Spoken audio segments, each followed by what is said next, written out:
Greetings, Maidenites and Maidenettes. Yes, they are real words. I've made them up because I'm a genius. Hello, it's the Maidencast. How are you? I'm Joe, and I'm joined as ever by my hetero life mate, my brother from another, Mr. Luke Nash. How are you, fine sir?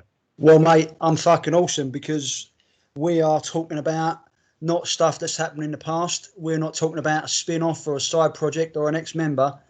We're talking about the real fucking deal, mate. New shit.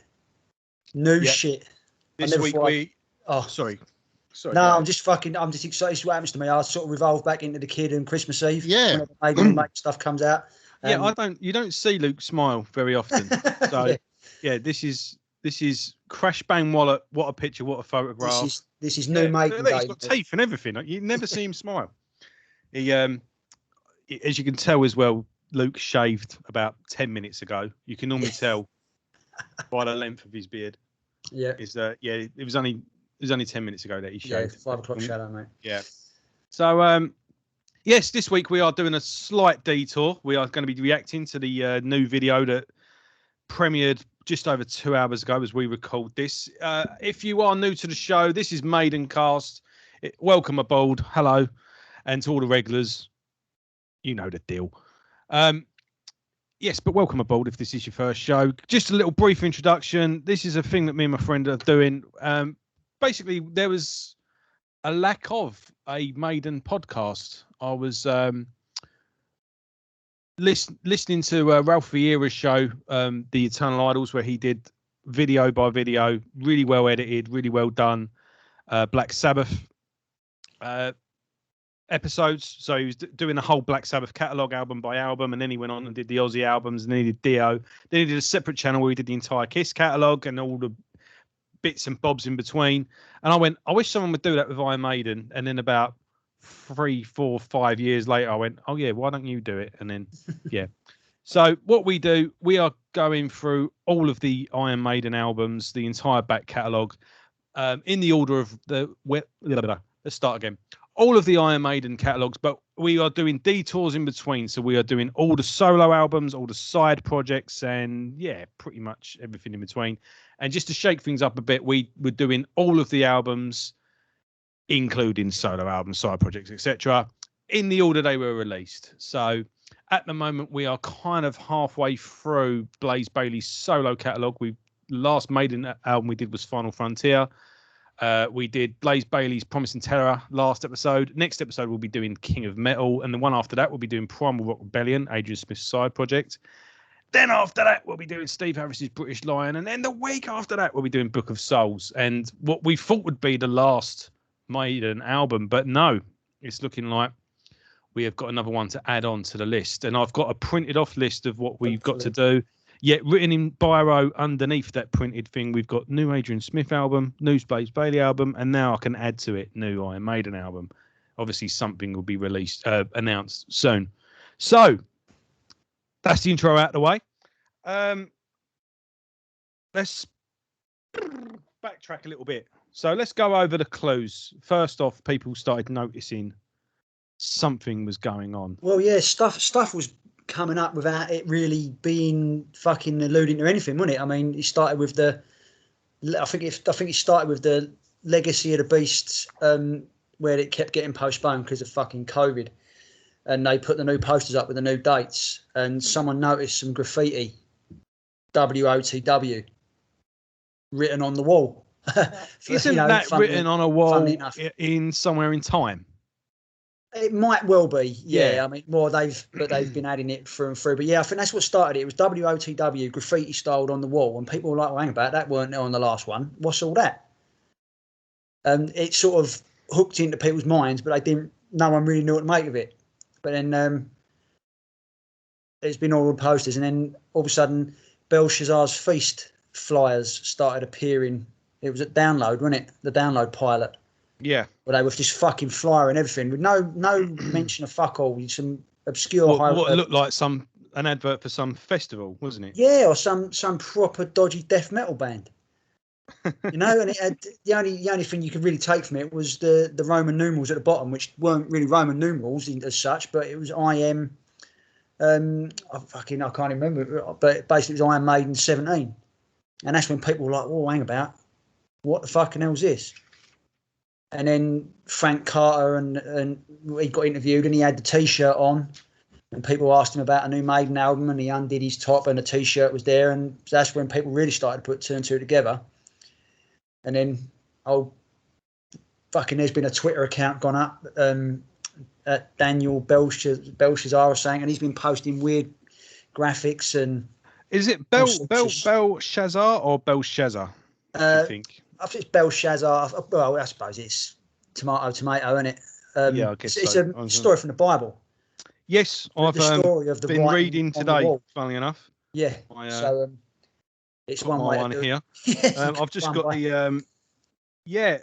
Thing is, Belshazzar's feast, writing on the wall. So it's a story of the writing on the wall. I mean, I read much. You know my it's not religion, really. Yeah. I specifically sought it out to look into it beforehand, thinking. But yeah, it goes. I mean, Belshazzar's feast is about 3 paragraphs. It's literally a chapter in the book of Daniel, which, for those of you that don't read the Bible, the Cain and Abel is like 3 paragraphs, and yet you could write a book about it. So it's very concise and thing, and it's down to you to. But yeah, Belshazzar was a king in Babylon, I think, and he inherited his fortune from his granddad. His granddad believed in God, but Belshazzar didn't, and basically was squandering his inheritance and living a hedonistic, degenerate lifestyle. And shock horror. During a feast, he performs a particular blasphemy, and all of a sudden a hand comes down in the feast and goes to the wall, and then there's this writing on the wall, which is Mene, Mene, Tekel, Uphasin. I'm sure I've... you butchered the fuck out of that. Yeah. Tekel, Uphasin. Yeah, something like that. And Hebrew or whatever fucking language. I can't. Yeah, and basically it was a warning to him that you're being fucking arrogant. You're not worthy of being a king, and now everything's going to come to shit. And that's pretty much word for word what it says in the thing. Yeah. And basically, what happens is where he's being arrogant and indulgent in this party, he doesn't realise that an army's come through the back door, and then they take over the city. Little bit like Macbeth, our fault. Macbeth kind of loses the plot and doesn't see the wood for the trees. You know, the thing there. When the trees move, that's when it'll come. And you go, well, when the trees ever going to move? But no, the trees do move because the army are disguising themselves amongst a load of wood. And bit by bit, they just go slower. Yeah, so the writing on the wall was basically you're not seeing what's in front of you. I think that was the whole parable of it all. Yeah. But yeah, I thought, all right, this would be interesting. I wonder what did Nick go write it? No. I mean, I took it to be because when you say the writing's on the wall, that's normally when it's the end of something. And I've been in mass panic for the last 2 weeks thinking, fuck, this is the last Maiden album. They're going to call it the writing on the wall. We're done because they're all fucking old. Let's not fuck about it. Nico's 70. They're all in their 60s, the rest of them. How much longer can we continue to enjoy the fruits of their labour, you know? Yeah. Well, I would treat every album like the last at the moment. Unless they just stop with the 5-year tours and just do a Deep Purple of... You're getting like an album a year at the moment out of Deep Purple, and... quality over quantity and all that, but at this point I think you'd just be happy just to have it, like, you know. Anyway, so I watched the video thinking, and then I didn't really get what the big thing about Belshazzar's feast was, because the way the thing was, it was... We're talking about obviously the writing on the wall, and you don't see the wood for the trees and all this, the army's coming and all the rest of it. I suppose that's what they're saying. If you read the lyrics, because the Loudwire printed the lyrics, it's about the lyrics are on the video as well in the comment. In the description, cool. It's about the rise and fall of tyrants, isn't it? And they don't see rise and fall of empires figure in there and all that bollocks. And well, you've got a the King Jong-un sort of thing as well. You've got like just a typical president, haven't you? Yeah, you know, of a corrupt thing, you know, in his castle. The British, you know, you had the three Yeah. guys. So I don't know. I can't remember where I saw that from. Is that a Monty Python sketch? Or Must be a Monty Python thing, yeah. The three guys in the top hat. I've seen that before. But as the line says, as empires fall or something along that line, they've got there's a cracked teapot. Then they turn around. There's all like rips out of their trousers, and they've all got Union Jack undies on. So yeah, I get that whole thing. I mean, yeah, it was just quite weird that they used the biblical references, because watching that video said more to me about Revelations than it did Balthazar's feast. But well, it was Bruce, wasn't it? And he, you know, he's fucking out there, and he would you know, he's such a creative mind. Who's Balthazar? That's a character from Buffy, isn't it, Balthazar? Or yeah. Anyway, yeah, one of those series, something to do with which. I don't think it was Buffy, but it was something like it. Was it Spooked? No, not Spooked. What was the one with the three witches? Rose McGowan. Charmed. Charmed. Yeah, I think there was a character called Balthazar in that. I don't watch Charmed, but my wife does. No, so I haven't watched Charmed for fucking years. But so I don't actually watch anything. I just see everything in 10-minute segments as I'm in the living room, and then I get up and go to work, and I have to just piece everything together. So I've watched all of the Godzilla films in 5-minute bits, and I'm putting them all together. My youngest son's just discovered Ghostbusters, by the way. I was really happy with that this week. I come home from work and, Dad, look! And then in that broken, still talks like a baby, bless him, go, a shallow man. Quality. But yeah, I was like, oh, brilliant. Yeah, and then I sat down and watched the last little bit with him. But yeah, he's running around singing a song and everything. It's great. Yeah, so yeah, I mean, the general thing to me is writing on the wall is, well, you could fucking look at what's going on at the moment. Yeah. You know, I think Bruce has written empire has that last final degrading period before it all goes to shit, and I think that's it. I mean, writing's on the wall at the moment. I think we're well and truly at the beginning of that, and I think Bruce knows it as well. Yeah. Yeah, that's to me what the lyrics were about. But yeah, I mean, he's written some good lyrics, and then it was quite nice at the end because, I mean, I think for once we've got an animated video that isn't truly shit. That's one thing. Yeah, most important. It was actually done. If you're obviously reading the film, it's done with a couple of ex-Pixar guys, so they know what they're doing. And it was actually the best really video. Well done. In fact, this is the first decent video they've done in a long time. Rainmaker, maybe. Yeah, I mean, you're talking nearly 20 years, aren't you? I did like Speed of Light, but it was still shit. I just liked it. Yeah. I mean, considering the biggest metal band in the world, apart from Metallica, or maybe Rammstein, they're all neck and neck, aren't they? Rammstein are definitely third on that list, but in terms of spectacle and grandeur, yeah. In terms of like they could have come up with a better video than that. Although I did like. I think with Maiden, they've never liked doing videos. They're like, fuck's sake, we write songs. What have we got to do videos for? Rod Swan's like, because you get on MTV and it makes us money. Fucking do one. Yeah. You know. So, but I think they've excelled themselves. Mind you, I don't think Rammstein would do a proper high production. I don't know, to be honest. Would they do one? I mean, no. I mean, would the YouTube views justify it? They do all their money on the tours. I know been to see them, and they have the fire zone. Yeah, they have an industry. They have they have a warehouse that people full-time work in, and when they're on tour, you've got people constructing and designing the next one. They're a corporation now. Yeah. The same with Metallica. Oh yeah, fucking Metallica set's crazy. And let's not fuck about.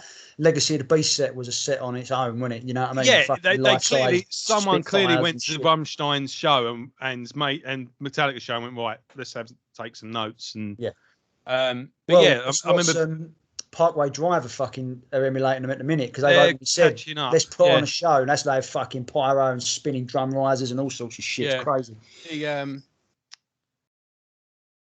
When James Hetfield was on Joe Rogan, he said, like, if Metallica's finished tomorrow, 110 people would be unemployed like that. That's it, yeah.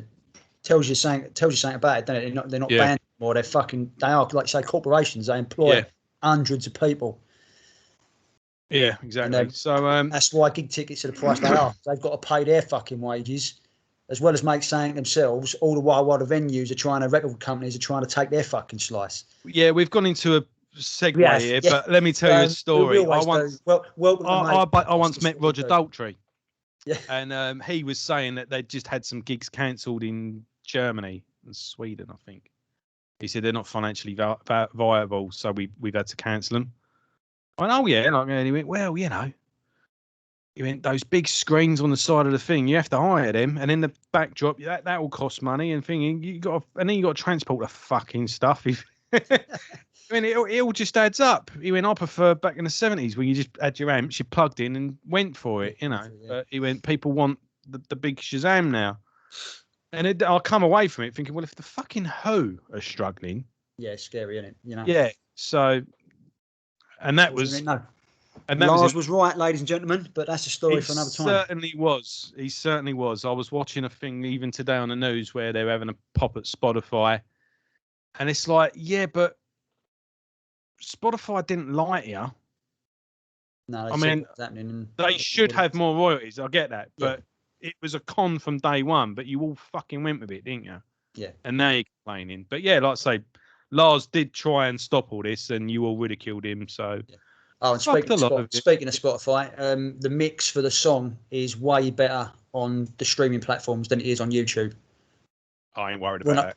I know when I first heard it, it was like, fucking hell, it sounds terrible. It did sound a bit spacey. It sounded a bit analogy, didn't it? Yeah, a bit rough. When you listen to it headphones through Spotify or Apple or whatever iTunes, it sounds really good. Oh, I just really warm and really well. I wasn't looking that much into it because I had a couple of little crummy. I listened to it at work and I had some shitty little speakers, but I thought it had like a nice. It had like a.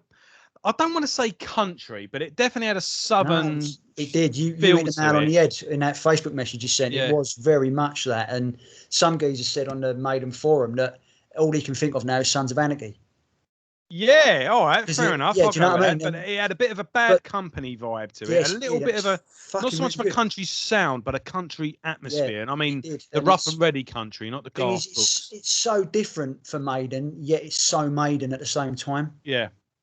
And to me, Adrian Smith, because Adrian Smith is the main songwriter, Smith Dickinson. Obviously, Dickinson done the lyrics. Smith would have done the music. But to me, you can tell Adrian's been hanging around with Richie Kotzen, writing stuff like this. It's definitely got that latter day Poison, because they moved away from cock rock and started to write good, fucking solid, sort of southern rock and roll. And okay, I'll take your word for it. Yeah, they did on the last album. I can't get over Unskinny Bop and. Your mama don't dance and your daddy don't. Oh no! What's the fucking album called? There's another one as well. It's the one that Richie's on, funnily enough. And it's a really mature hard rock album, and it sounds underrated. Like it. Yes. Yeah. And for me, you can tell Adrian's been hanging around with him because the way this starts, it's fucking brilliant. Yeah. Got a really good vibe to it. Nico fucking amps it up with some really sparse playing. Yeah, I mean, again. It had that perfect little atmosphere of opening up in a desert, someone walking through a desert. Yeah, what was that? Is it America? Going through the desert on a horse? Yes. Yeah. It just had that feel to it, didn't it? It sounded cold. Yeah. And that's the thing with Maiden, they managed to put you in a place with the music, didn't they? If they want you to a certain vibe, they know how to write it. But one thing with Maiden as well, and this is to their credit, they always do sort of come out. Not they don't come out swinging. That's not quite what the right phrase. They always kind of take a song that's slightly different to what you're used to and go, here you go. Yeah, like they did on Matter of Life and Death with Benjamin Breed. I mean, that's not your fucking typical 3-minute Maiden boss, you know, is it?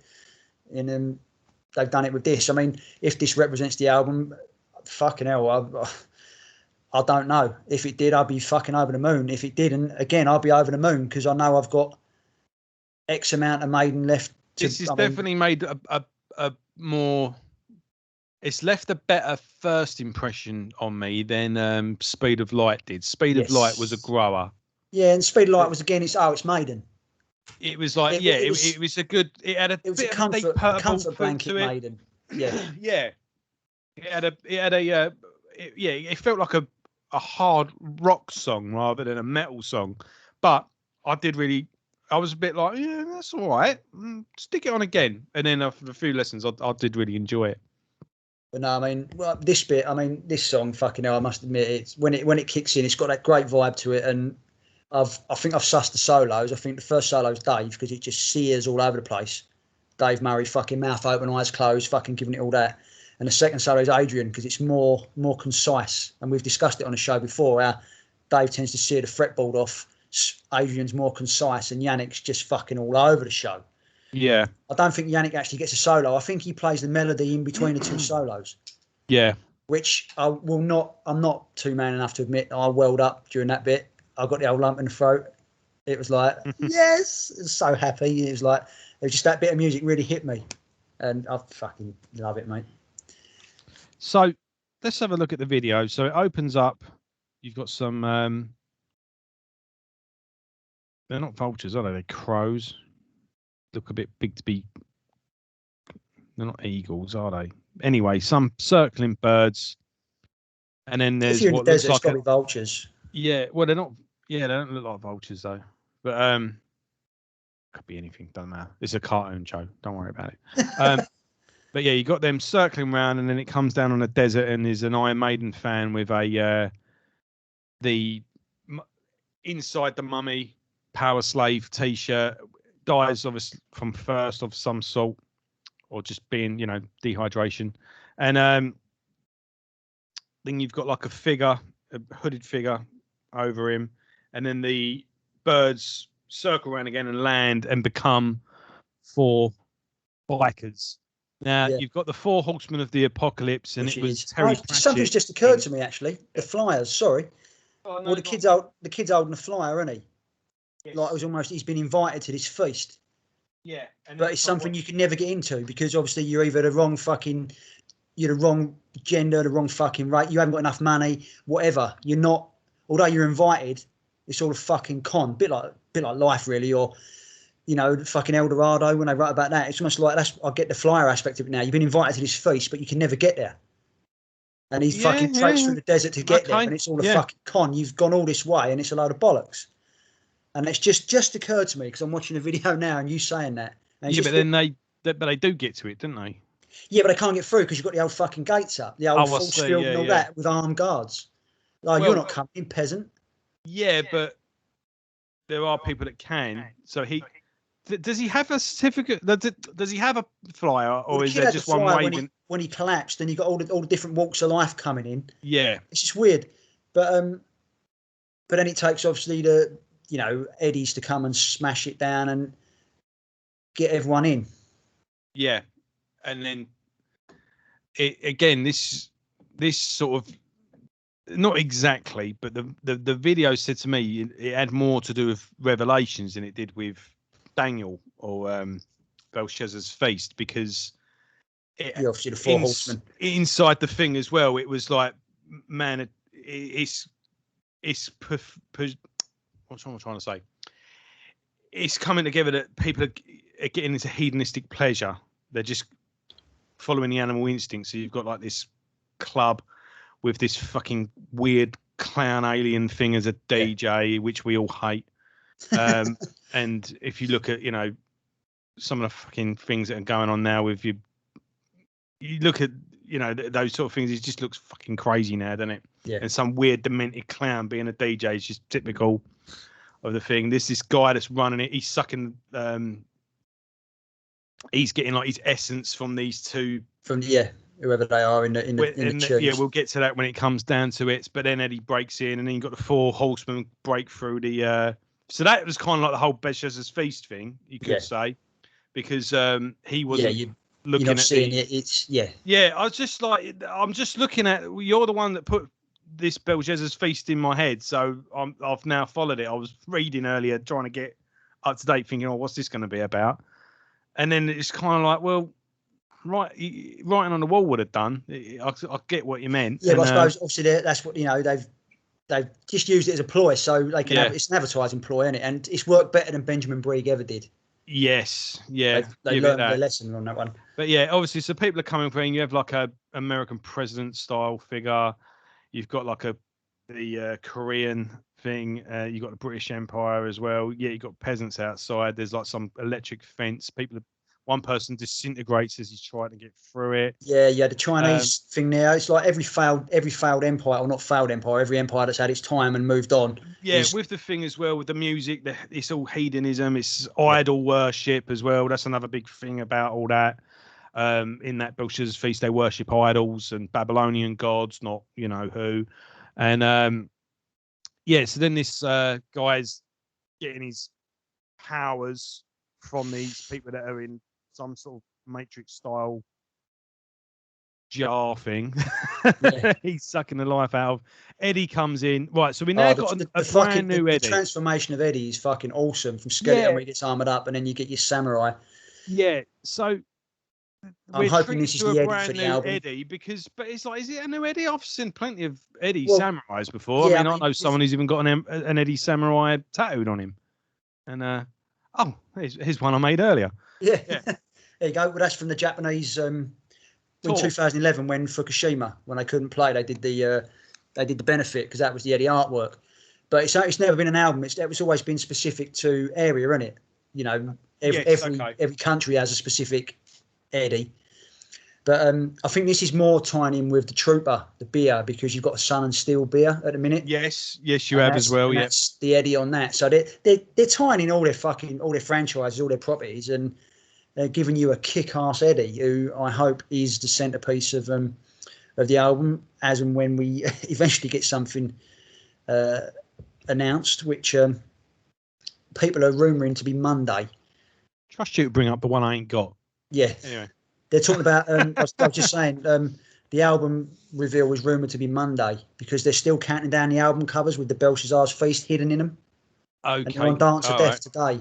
So you got 2 left. All right. 3 left, after this. The 4 horsemen burst through the window. Just got to put that in there. Oh, yeah.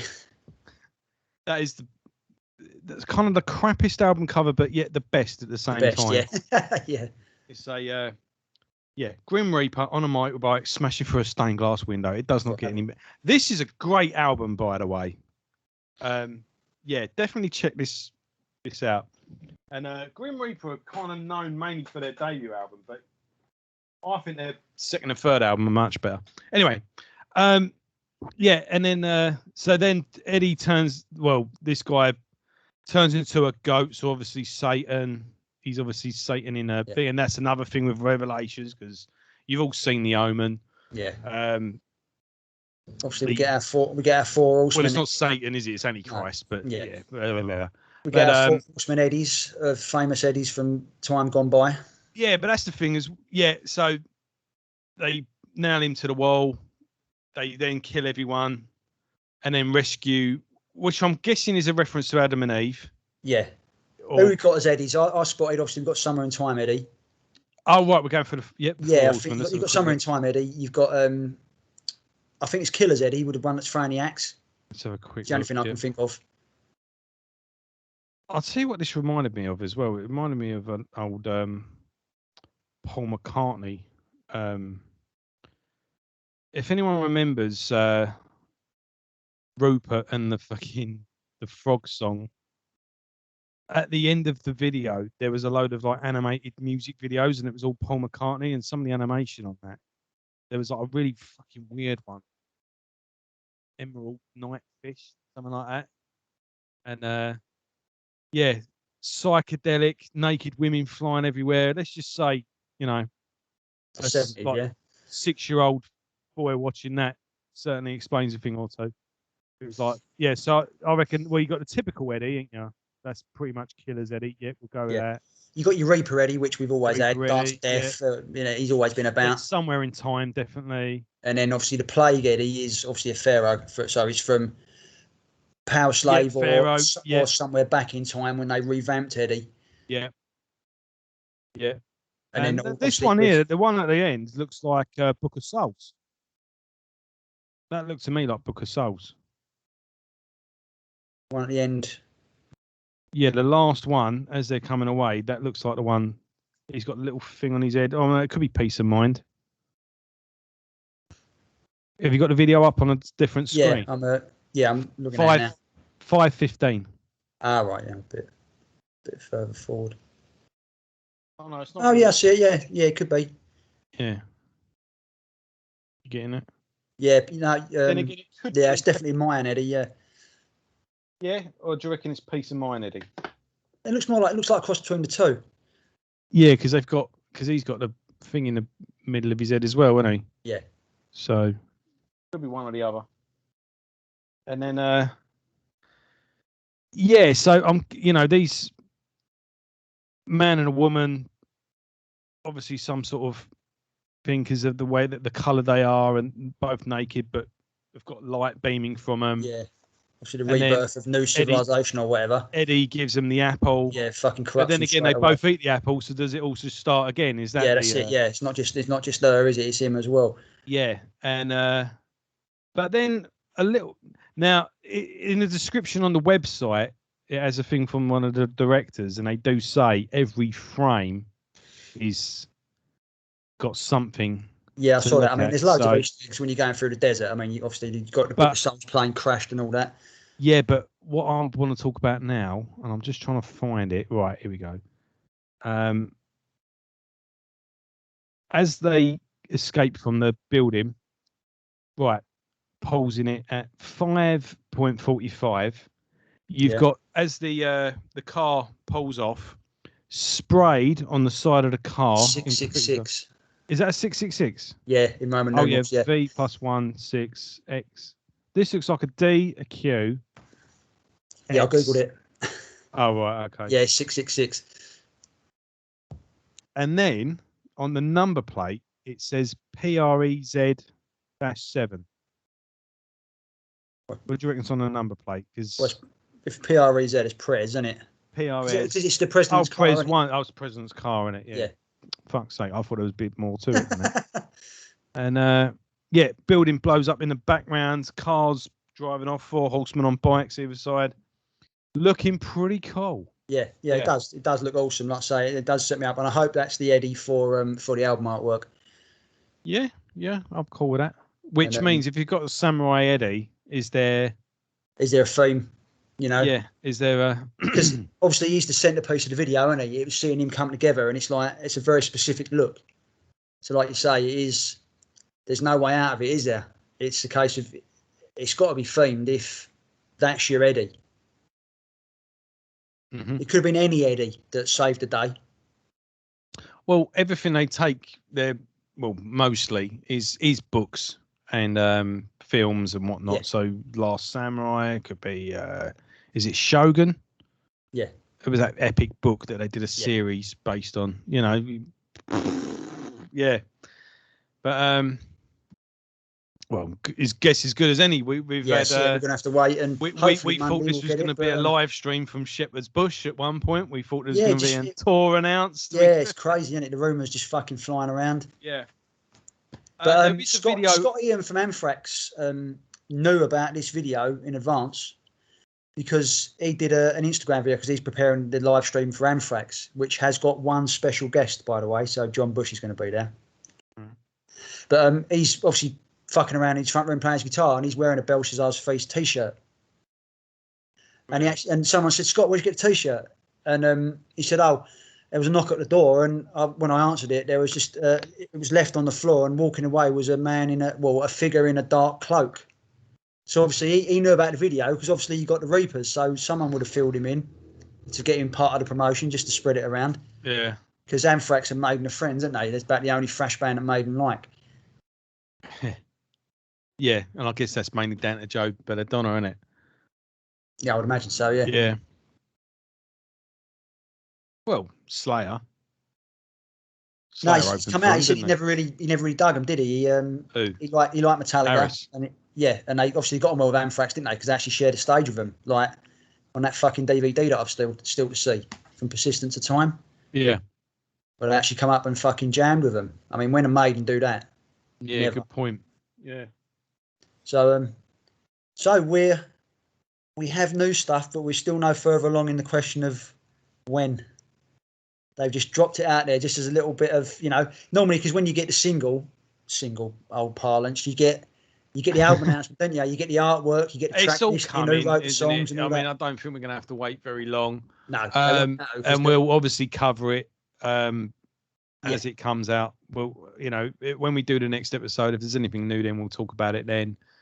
And yeah, I don't quite know what to do with the new album. I don't know whether to just leave it till the end or do a little reaction video, then do an in-depth one. I think we'll do a reaction when it comes out because first impression. Yeah, and then obviously we'll do it at the natural point of Maidencast. We'll do like a prop. Yeah.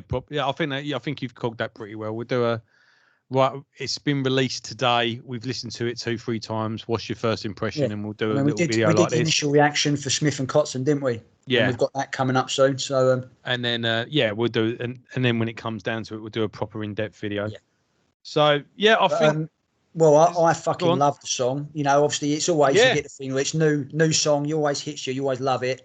I listened to it a couple of times again afterwards, and it's still stuck with me. And I think it's different vibe for Maiden. I love the vibe at the start. It's very different, and I love it. And familiar enough. Yeah, a lot of people said it could almost be a Bruce Dickinson solo song.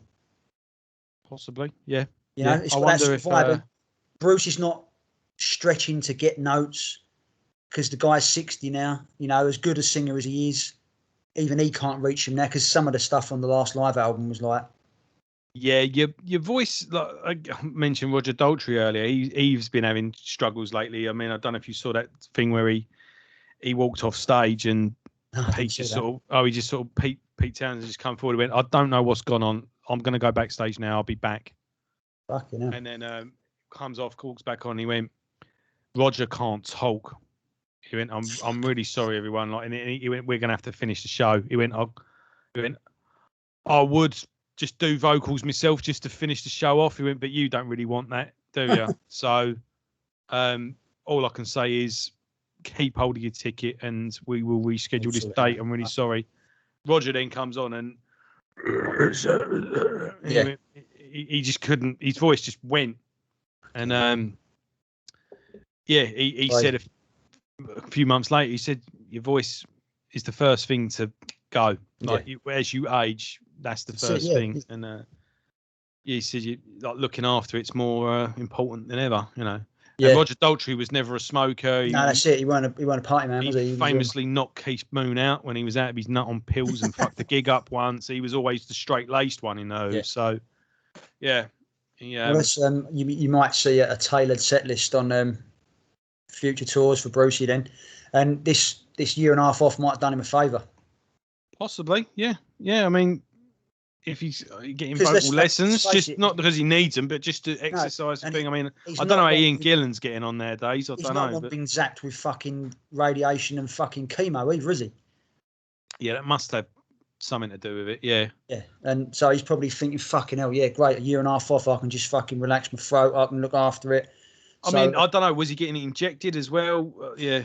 I mean, my mum had chemotherapy and me and my aunt went with her to this hospital, and literally this massive, thick as fuck door. She just walked into this room, and this huge metal door just shut behind her because of the fucking radiation and all that. And about 5 minutes later, she just walked out, and she went, "Was that it?" And she said, "This arm, like this arm, just came out, and looked at her, and she went." All right. And this like laser just went up and down her, and then it went dropped this thing, got another one, and it went did it again to her back, went radiotherapy. And then the door just opened, it went right out, and she went, "Well, that was chemotherapy." Yeah. Crazy. And she was throwing up the days later, but at the time she just sort of stood down and went, "Well, okay, all right. What do I do now? Go home." Yeah, go home, yeah. So chemotherapy comes in different shapes and forms. Yeah, I mean, it's all basically fucking, but yeah, it can't be nice. And it must be doing it. Obviously, it's done Bruce a favour having a rest, I would say. So I think definitely would have done anyone. Yeah, Yeah. but especially his what he needs. Yeah. So yeah, so we will. And wait now he and looks see. like the Witcher as well. Yeah, he just looks fucking crazy, doesn't he?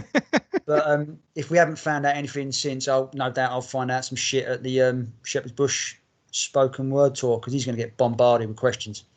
Yeah, I don't know. I think he'll be tight-lipped. I think Rod's pretty protective about news and when it gets dropped and how it gets dropped and whatnot. Yeah, ask the guys in 1 minute silence. Yeah. So how to fuck up your best tour ever. ever. Seen up to I'd bloody say so, and that's that. Yeah, that was more Manchester than Yorkshire, wasn't it? Yeah, it was. Yeah. Yeah, never mind. There you go. Right, I think we've pretty much covered it all. We have, yeah.